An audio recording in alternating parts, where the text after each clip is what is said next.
Comments जो बार बार आ रहे हैं, बहुत बार पूछते हैं, बहुत बार आता है कहाँ पर है ना, तो ससुराल कौन सा है।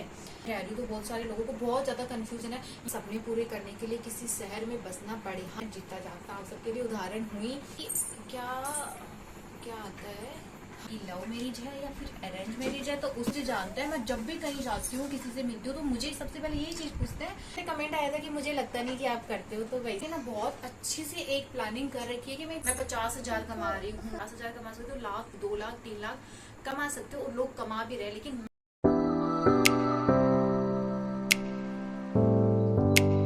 कमेंट्स जो बार बार आ रहे हैं, और ऐसा नहीं कि मैं रिप्लाई नहीं करती हूँ, मैं सभी कमेंट्स की रिप्लाई करती हूँ।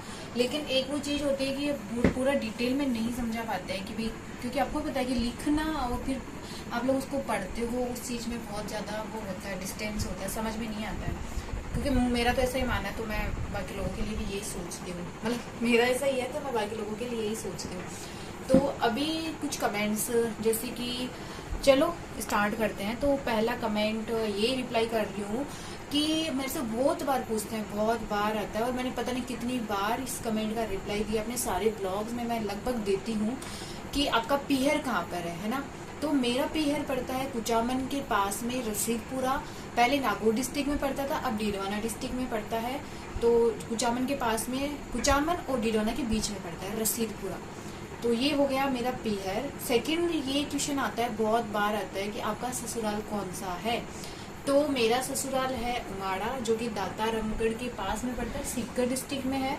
और साथ में चलो इसी में ऐड कर देते हैं कि बहुत सारे लोगों को ये लगता है कि मैं किसी सिटी में रह रही हूँ, मैं है ना शहर में रह रही हूँ, तो बहुत सारे लोगों को बहुत ज्यादा कंफ्यूजन है। यहाँ तक कि मेरे को जो पर्सनली लोग जानते हैं ना, उनको भी लगता है कि मैं ना सिटी में रहती हूँ। तो मैं जब गाँव जाती हूँ, मेरे को लोग बहुत बार मिलते हैं, तो मेरे से पूछते हैं तो जयपुर में रहती है ना, अच्छा अभी गाँव में शिफ्ट हो गई क्या, चल तो जयपुर रहती थी। मैंने कहा नहीं, मैं कोई जयपुर नहीं रहती हूँ, मैं गांव में ही रहती हूँ, जहाँ मेरा ससुराल है वहीं पर रहती हूँ। हाँ, यहाँ से रसीदपुरा चली जाती हूँ, रसीदपुरा से वापस यहाँ जाती हूँ, तो दोनों ही साइड गांव हो गया ना, पीहर भी गांव हो गया और ससुराल भी गांव हो गया। तो मैं सिटी में नहीं रहती हूँ, मैं गाँव में ही रहती हूँ।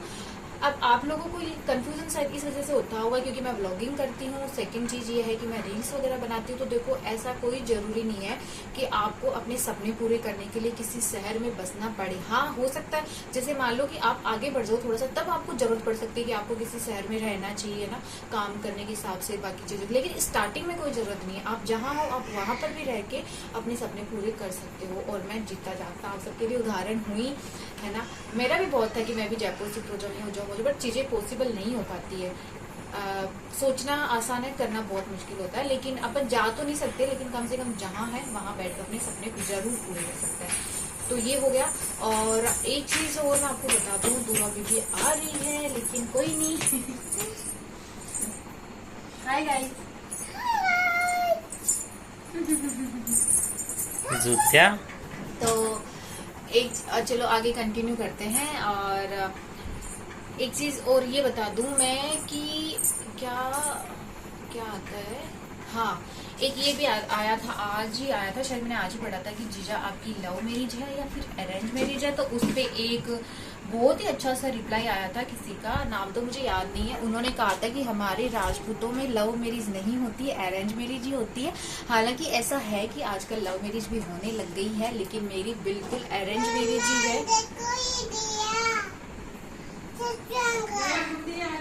हाँ, खोल ली सालों। लव में लगा देती हूँ, आपके लगाना है क्या आपको? तो मैं तो काम में ले आऊंगा, जो मैं दूर से मुझे लेने ही काम है ना।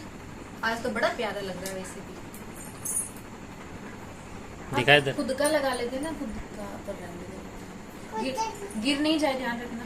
इधर दिखा देंगे। वो गिर गया, बोला था ना मैं, नहीं गिर जाएगा। इधर दिखाई दे, सबको दिखाओ कैसा लग रहा है। हाँ, पूछो, बताओ कैसा लग रहा है। खुद ही देखेगी ये, किसी पे विश्वास नहीं करती, खुद ही जाके शीशे में देख लेगी कैसी लग रही हूँ।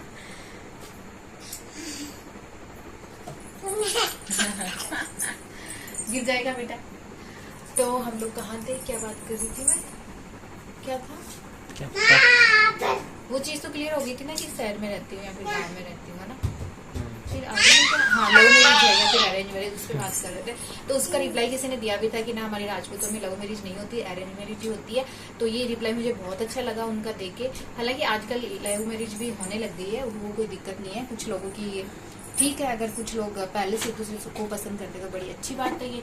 लेकिन हमारी बिल्कुल अरेंज मैरिज है। इस अरेंज मैरिज के पीछे एक लव स्टोरी बहुत ही क्यूट सी, लेकिन वो अपन कभी किसी और ब्लॉग में बात करेंगे। और थर्ड ये हो गया। और आगे रिप्लाई करती हूँ मैं आपको ये कि हमारा जो घर है, आपको सारे ब्लॉग में दिखता होगा कि काफी बड़ा घर है मेरा, जो ससुराल वाला है ये। तो आप लोगों को देख के, और पर्सनली जो लोग मुझे जानते हैं, मैं जब भी कहीं जाती हूँ किसी से मिलती हूँ तो मुझे सबसे पहले यही चीज पूछते हैं कि भाई ये तो अत्ता बड़ा घर का झाड़ू क्या निकाला है, ये तो कत्ती बजे तक निकाल ले हुए है, तो कत्ती बजे उठे है, तो क्या करे है।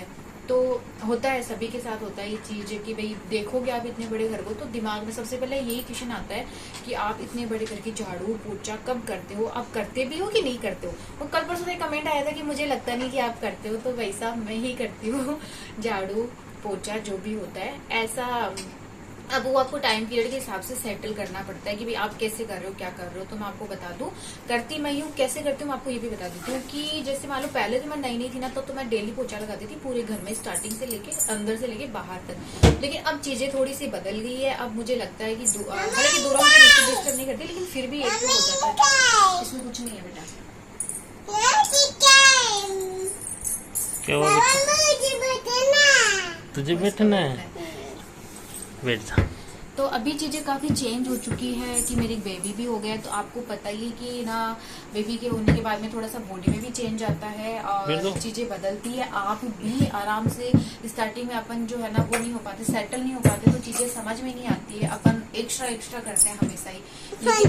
तो अभी मैं कैसे करती हूँ आपको ये बता दूँ कि मैं सुबह 5:30 पौने 6 बजे उठती हूँ। फिर सबसे पहले चाय बनाते हैं, फिर पापा जी उठे हुए रहते तो उनको दे देती हूँ, फिर मैं ऊपर अपनी चाय लेके आ जाती हूँ। फिर काफी देर चाय पीते हैं, बातें करते हैं। ऐसा भी नहीं है क्योंकि हम दोनों के मतलब मेरे और दुर्गा के बाबा के बीच सिर्फ एक यही टाइम होता है जिसमें हम दोनों एक दूसरे से बात कर सकते हैं। बाकी उनके पास टाइम नहीं होता है। वो सुबह जाते हैं 8 बजे, शाम को आते हैं। वो आते हैं तब मैं खाना बना रही होती हूँ, फिर वो खाना वाना खाते हैं। फिर उनको भी होता है कि भाई थोड़ा सा बाहर घूम आऊँ। फिर वो वापस आते हैं, तब हमारे पास दुर्गा रहती है। तो अभी जो चल रहा है टाइम पीरियड, उसमें हमारे पास बिल्कुल भी टाइम नहीं होता है कि हम एक दूसरे से बात कर सके। तो सुबह का टाइम ऐसा होता है जिसमें हम लोग आधी घंटा, कभी कभार 20 मिनट, कभी कभार 1 घंटा भी निकल जाता है। तो उसमें बैठ के हम लोग बातें करते हैं। पहले मैं नहीं बैठती थी, मुझे लगता था कि मैं झाड़ू में लेट हो रही हूँ, बट अब चीजें मुझे समझ आने लगी है कि जिस इंसान के पीछे आप सब कुछ छोड़ के आए हो, अगर आप उसके लिए भी टाइम नहीं निकाल पा रहे हो तो वो बहुत गलत है। आपको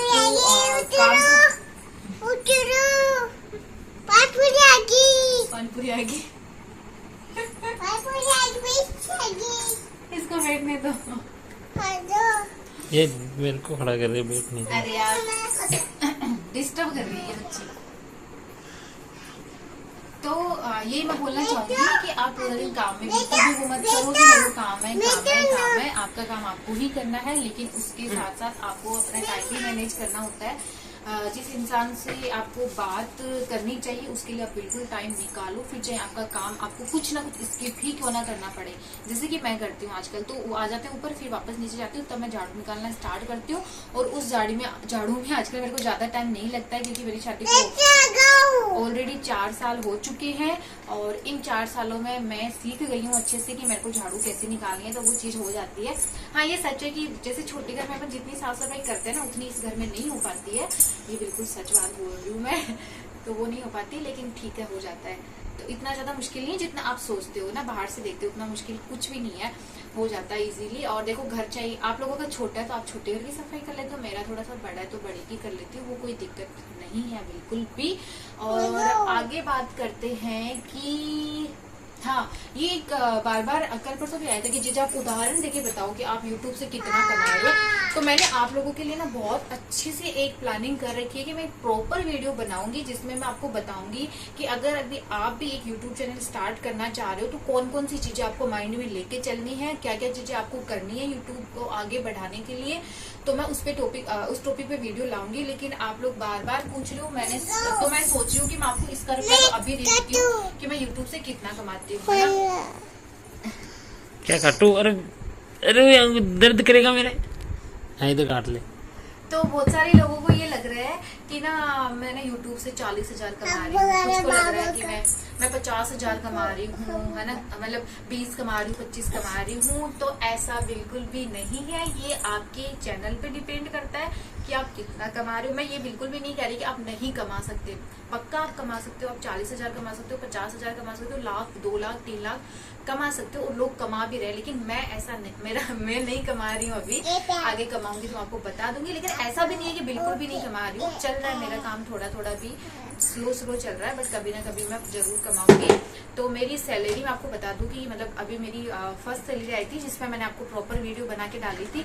सेकंड मेरी अभी कल परसों ही आई है, तो आप देख लो, बीच का गेप लगा लो, मंथली नहीं आती है, तो बस इस हिसाब से आती है। और आप बोलते हो कि एक उदाहरण भी दे दो कि आप कितना कमाते हो, तो सीधी सी बात है, $100 कंप्लीट होता है तब निकाल पाते हैं, तो $100 का आप देख लो कितना होता है। तो बस ये सारी चीजें हैं। होपफुली आपको जो मैंने चीजें बताई आपको समझ आई होगी। अब इसके अलावा आपको जो भी पूछना, जो भी जाना, कमेंट कर दो। और हाँ, मेरे चैनल को जरूर सब्सक्राइब कर लो, क्योंकि मैं आना मतलब बहुत कम ब्लॉगर है ऐसे जो आपको यूट्यूब से रिलेटेड चीजें बताते हैं। उनका काम सिर्फ ब्लॉगिंग का ही होता है, वो ब्लॉगिंग ही करते हैं। तो मैंने सोचा कि मैं आप सबके लिए ये चीज लेके आऊं कि मैंने कैसे अपना यूट्यूब ग्रो किया, क्या सोच के मैंने स्टार्ट किया। आप भी करना चाहते हो तो आप कैसे कर सकते हो, वो सारी चीजें जल्दी ही मैं आपके लिए वीडियो लेके आऊंगी। तो thank you so much for watching. और पिछले कुछ ब्लॉग्स को आप लोग बहुत प्यार दे रहे हो, उसके लिए तो आपका दिल से थैंक यू। और जिस तरीके से आप कमेंट कर रहे हो, सच में बहुत अच्छा लग रहा है कि अब आप लोग मुझसे कनेक्ट हो रहे हो, मुझे बहुत अच्छा लगता है। पहले मेरी कमेंट नहीं आते थे, व्यूज आते थे, बट कमेंट नहीं करते थे आप लोग, लेकिन अभी बहुत सारे कमेंट आते हैं, तो पढ़ के बहुत अच्छा लगता है। और मैं रिप्लाई भी सबके देती हूँ, कोशिश यही रहती है, रहती नहीं, बस मुझे पता है मैं सबके रिप्लाई देती हूँ। आगे भी कमेंट्स करते रहिए, प्यार देते रहिए, और बस मेरे साथ बने रहिए, और चैनल को सब्सक्राइब कर दीजिए। मिलते हैं नेक्स्ट में। खमा गनीसा, बाय बाय।